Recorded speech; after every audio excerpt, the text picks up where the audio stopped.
It's interesting.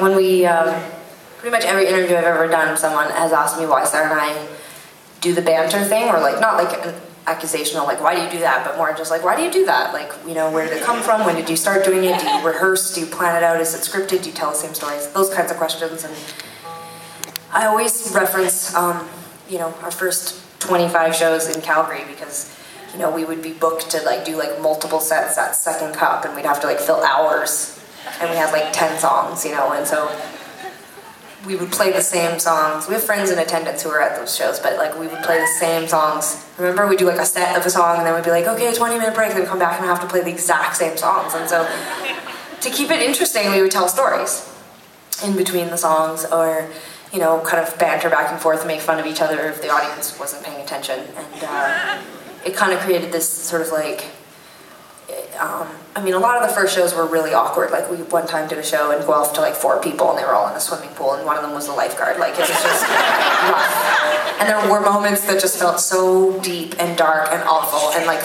it was like, we would get into bed in the hotel room, and we would just stare like out into space, and one of us would just be like, we've made a terrible mistake, we should have never done this. But talking on stage was our way of sort of like being like, I got you. Like, not like a, I got you, babe. But like, you know, like, and I got you. Like, I'm here, this is horrible, I know you wish that you could fall off the stage right now and be hospitalized so that you can't ever remember this happened to us. But sometimes it felt like I blame you. Yeah, totally, there was blame attached too, but mainly it was just a way for us to like, you know, check in. Really get a bigger laugh. Really? I was kind of going for like, I was like going to a place where I was sentimental. Yeah. But sometimes it did feel like you weren't looking at me like, I got you. You're looking at me like, this is your fault.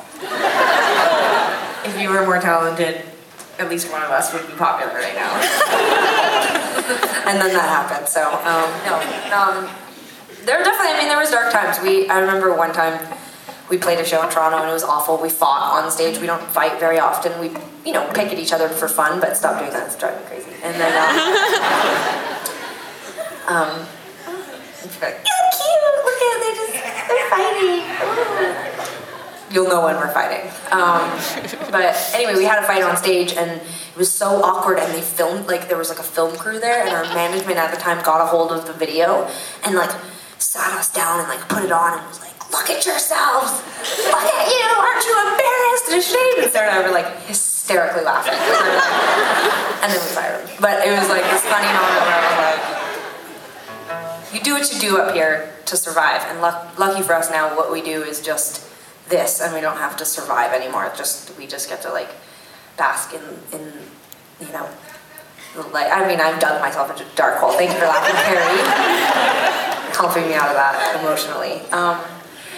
Yeah, now we get to just, I don't know, I was trying to tie it around, I was trying to make it like, oh, now we just bask in you, but then that felt sexual, and I was like, that's wrong. And then I was like, bask in the lights, and then I'm like, ooh, nope, that's narcissistic and weird. And then I was like, bask in your laughter, and I'm like, really narcissistic. And then I was like,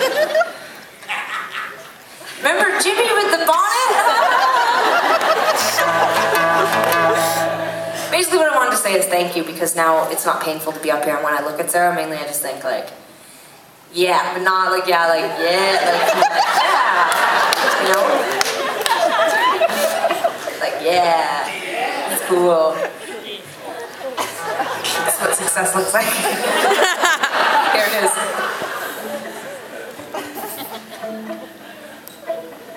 It's weird now because we're gonna jam. It's so weird. I'm so sorry. I don't know either. No, that's weird. Stay facing the way you usually do.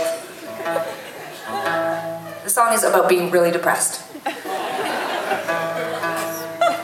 Which I'm not anymore, so it's weird, but it's cool. But I was really sad at one point in my life. Where did you write the song? What was the floor? Sometimes I just felt better at nighttime. That's why I said dark come soon, because I just felt better when it was nighttime. You know? Don't you ever feel that way? Some people are like, I'm depressed, I wish it was daytime. But it's something about the sun and like my pasty skin just like walking around being like, I have a life, I have a girlfriend. Dark would come and I'd be like, I'm a little bit cooler now because it's dark and I'm walking around by myself because it's cool, because I'm a single person. Single people can do whatever they want even if it's totally dangerous.